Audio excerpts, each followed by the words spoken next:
Alamin ang latest weather update ngayon dito sa Sir Aris Official Weather News Today.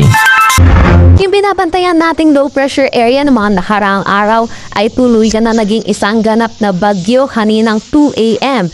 Ito'y huling namataan sa line 430 kilometers west ng Iba, Zambales. May taglay na kalakas na hangin na 45 kilometers per hour at pagbugso na 55 kilometers per hour. Ito'y kumikilos southwestward sa bilis na 20 kilometers per hour.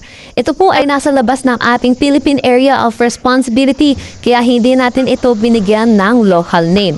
Hindi rin natin inaalis ang posibilidad na ito'y pumasok muli ng ating Philippine Area of Responsibility pero kung ito man ay papasok, wala lamang po ito magiging direktang epekto sa anumang parte ng ating bansa.